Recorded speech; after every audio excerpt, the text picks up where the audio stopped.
in order to execute any plan.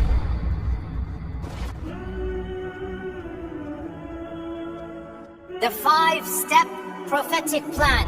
So anytime we have something we need to do, go back to this hadith. This hadith lays out for us in 5 steps what should be our methodology, our management, our modus operandi. How do we operate? Our Nabi sallallahu alayhi wasallam explained to us in a hadith narrated in Sahih Muslim by Abu Hurairah radiyallahu ta'ala an. And each of these phrases is beautiful. First phrase, it begins, المؤمن القوي أحب إلى الله من المؤمن الضعيف وفي كل خير. The skilled believer, the powerful believer, the believer who knows something, is armed, is equipped with anything, is better than the believer who does not have those skills. And both of them are good. This is the first point. We need to acquire strength, skills. Al-mu'min al-qawi. The stronger believer. Stronger in what? In anything. Stronger in physical strength. Stronger in iman. Stronger in management. Stronger in computer programming. Stronger in the knowledge of medicine. Whatever is your field, aim to be the best. The better believer is the one who knows his field better. Al-mu'min al-qawi. The stronger believer. Our scholars say stronger here in any aspect. If you know something, if you're better at a skill, if you have stronger iman, it is better than the one who doesn't in that field. So gain strengths in your field. This means skills, education, experience. That is al-mu'min al-qawi. وَفِي كُلٍّ خَيْرٍ. And there's good in all believers. There's good in all the believers. Whether you have that skill or not, you have iman, you have good in you. So that's the first point. Acquire skills. Be the better believer. The second point, احرص على ما ينفعك. Aim to do something that will benefit you. Once you have skills, you don't just sit back. احرص على ما ينفعك. Set some strategic goals. Have a vision. Have a plan. Don't live a lazy life. Don't live a visionless life. We have one life to live. Aspire to make the most of your life. Have the highest dreams. Have the loftiest of all visions. Do something useful with your life. This is what we're being told. We're being told, be eager to do something that is beneficial. It is beneficial to have iman and good deeds. Be eager to have them. It is beneficial to have a job. Acquire a job. It is beneficial to save money. Save money. It is beneficial to have a loving family. Have a loving family. You have to have desires, aims, goals. You have to have a vision. If you don't have a vision, nothing is going to get done. So the second point, احرص على ما ينفعك. Have that vision. What do you want from life? What do you want to accomplish? What is your goal? And you should have multiple goals. My goal in the religious field is such and such. My goal in the economic field is such and such. My goal in my corporation is such and such. My goal for my family life is such and such.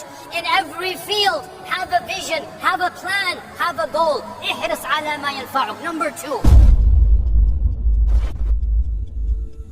Number 3, واستعن بالله. First and foremost, after you have the vision, before you do anything, seek help from Allah. Before you do anything, you have the vision in your mind. It's in your head. You have it in your goal. What should you do? Raise your hands to Allah and make dua.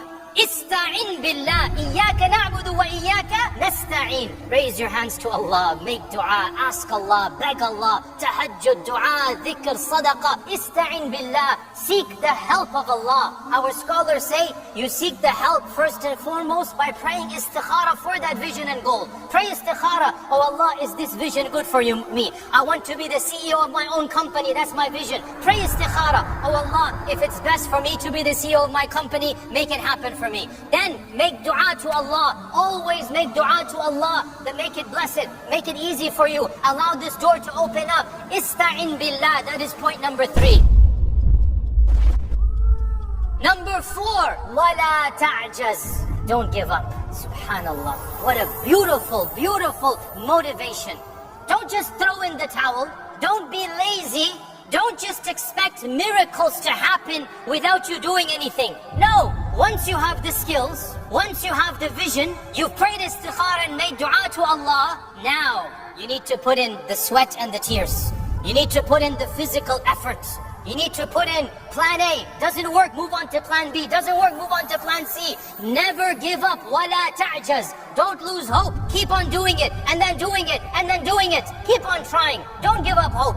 And then suppose you don't get to that goal, or suppose something else happens, or suppose some type of mini misfortune happens along the way. Our Prophet ﷺ has the advice for us, which is the backup plan for your psychology, the backup plan for how you view the world. فَإِنْ أَصَابَكَ شَيْءٍ. If something else happens, you wanted to open your company, guess what? It didn't happen and you continued in your job. You didn't open your company. You tried, whatever, it didn't work out. And khalas, the door is permanently closed, not because of you. Sometimes it's beyond your control. Okay, it's closed now. So, our Prophet ﷺ said, if something else happens, then don't go back and rethink. Oh, maybe if I did this, maybe if I did that. فَإِنْ أَصَابَكَ شَيْءٍ فَلَا تَقُلْ. Don't say to yourself, لَوْ أَنِّي فَعَلْتُ كَذَا لَكَانَ كَذَا. Don't go back in your mind and relive your failures and then think, what if, and how about, and maybe. No, it's happened. It was the past. So therefore, do not open up. In one hadith, in one version, he said, thinking about what if opens the door for shaitan. Shaitan creates doubts in your mind. وَلَكِنْ قُلْ. Instead, say this, قَدَّرَ اللَّهُ وَمَا شَاءَ فَعَلْ. I tried, it didn't work out. Allah's qadr was effective, and whatever Allah wants to happen will happen. قَدَّرَ اللَّهُ وَمَا شَاءَ فَعَلْ. Don't go back and relive your failures. Don't let your failures bog you down. Don't go into a type of cycle of depression or of going back in time. No, it was an opportunity. You thought it was good. You did everything right, but Allah had a better plan for you. So, khalas, that door is closed. Move on to the next chapter in your life. Learn from your mistakes. Don't blame anyone. Don't go back. Khalas, it happened. قَدَّرَ اللَّهُ وَمَا شَاءَ فَعَلْ. It was Allah's qadr, and whatever Allah wants to happen, it is going to happen. Qadr is never used to justify your future actions. It is used to console your past tragedies. Memorize this line. Qadr is never used to justify a future course. Don't say, oh, it's Allah's qadr that I don't have a company. No, you don't know what is your future. You don't know what is Allah's qadr. Try to open your company. Try to be successful. Try. But then qadr can be used for the past. Oh, I tried, it didn't work. Qaddar Allahu ma sha'a fa'al. I move on to something else. Never justify a future decision based upon qadr. That is a misuse and an abuse of qadr. Rather, qadr can be used to console yourself for a tragedy of yesterday, for a calamity of a few years ago. You can say, oh, qaddar Allah, that accident happened, I lost money in the stocks, such and such. Qaddar Allahu ma sha'a fa'al. Okay, that's in the past. As for the future, you do not know Allah's qadr. So expect the best from Allah's qadr and strive to get the best qadr. And inshaAllah ta'ala, whichever path you go, it will be for your best qadr. Even if you don't arrive at the qadr you wanted, Allah's qadr for you will be better than your vision of your qadr for yourself. What Allah has chosen for you is better than what you have chosen for yourself. But you need to trust Allah, and you need to have the positive thoughts of Allah. So you put in the effort, you have that high vision, and whichever path you find yourself in, and wherever you end up, it will be Allah's qadr that is better for you. And you only ended up there because you had positive thoughts of Allah and positive thoughts of qadr.